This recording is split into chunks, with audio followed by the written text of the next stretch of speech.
Hey everybody, welcome to the Member Experience Advantage. I'm Joy Duling from the Joy of Membership, and I'm really glad you're here. So today we're going to kick off a new series.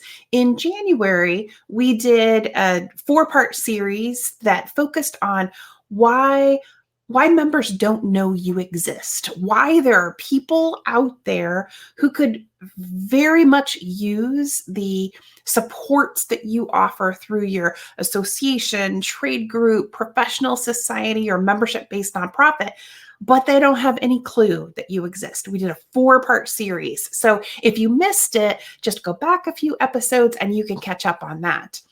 This week, we're turning to what I consider to be the next stage in the member experience, and that is contemplation. And the question here is really, okay, so people know you exist. Why aren't they joining? Now, the larger your organization is, it's more likely that you are going to have even more people sitting in contemplation. And you can see this by the number of people who are on your mailing lists, who are not yet members. They're just prospective members. And maybe they've been sitting on your list for quite a long time. Or you have people who consistently come to your events as non-members, and they never take the step that's needed to actually become a member. All of those people who are kind of staying in your vicinity but not actually joining are in the state of contemplation. So it's a second stage of member experience.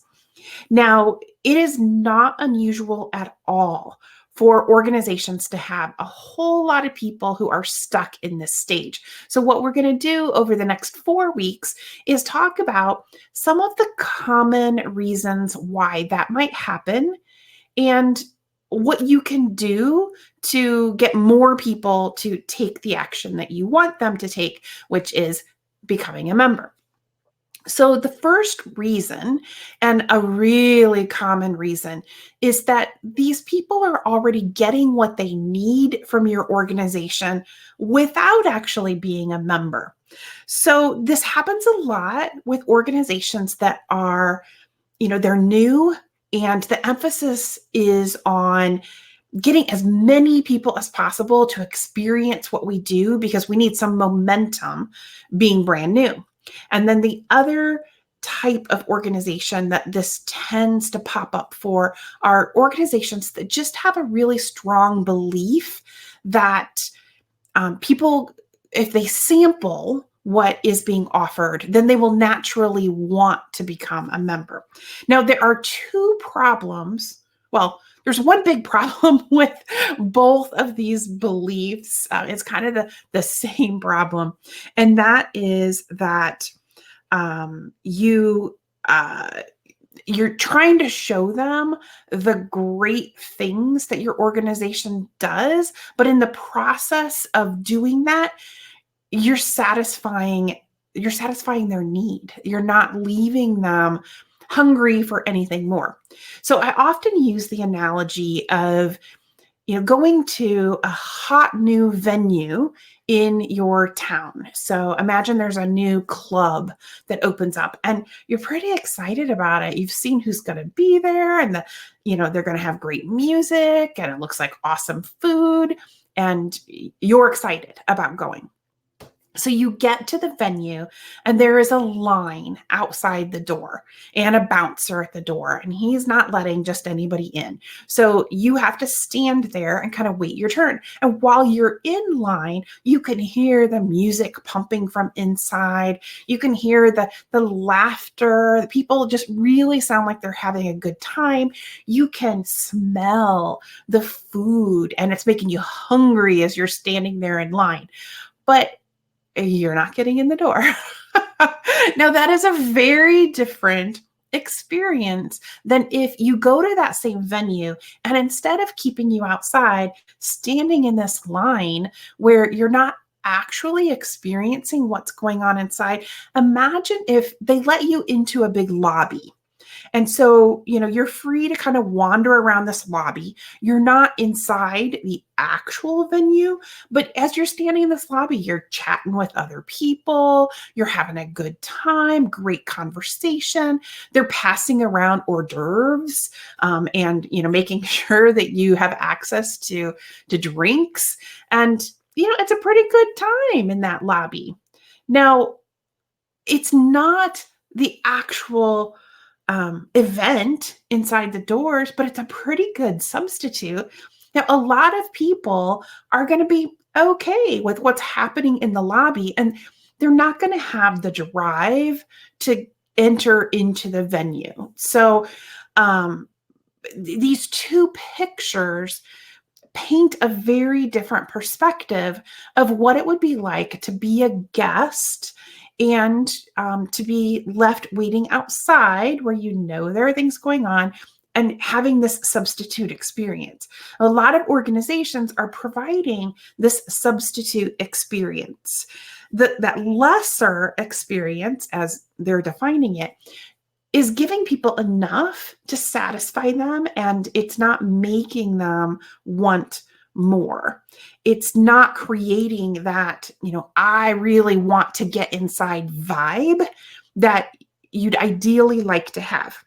So there are 3 things that I typically say it's okay to do for free. And that is show that you understand the problems that members are facing, show that you understand the members themselves, and show that you understand the path forward and the solutions that are going to get members to the goals that they want. If you're doing anything beyond those 3 things, you really start diminishing the perception of value that you want people to feel when they haven't yet joined and they're thinking about it. So I would ask you this week to look at your offerings. And this is specifically if you have free or very low cost offerings and you're finding that people are kind of getting stuck at that level and they're not upgrading. I would encourage you to look at what you're offering and just ask yourself simply, are people getting satisfied with what's there? Now, there are a lot of organizations that, believe the old cliche, people come for the content and they stay for the community. And so the idea there is that you're going to put out all of this, free information, but people are going to get kind of sucked in by the relationships and they're going to want to join for the community. The problem with that thinking is that a lot of organizations make their communities pretty available. And there are so many substitutes for communities nowadays. So you can go online, in Facebook or LinkedIn. There are all sorts of groups that you can join nowadays. So even the community aspect doesn't have the draw that it used to have.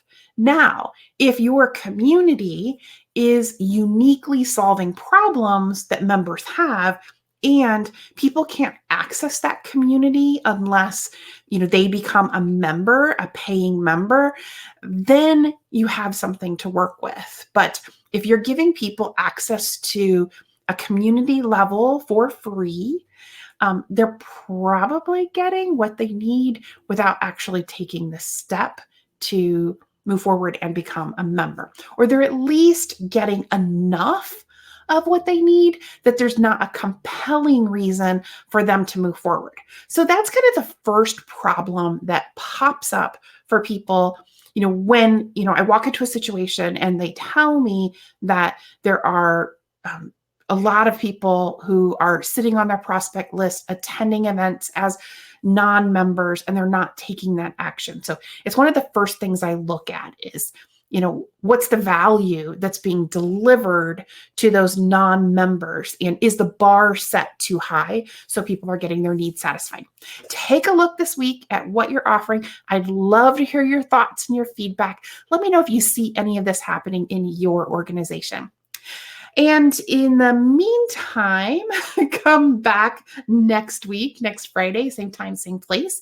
And then I also want to make sure that you know I have another free growth workshop coming up later this month. It's coming up in a couple of weeks. And so if you would like to attend that free growth workshop, where we're actually going to do a little planning around your growth strategy for the months ahead, you can go to joyofmembership.com/workshop and you can sign up there. I hope to see you there. So have a great rest of your week, and I'll see you back here next week.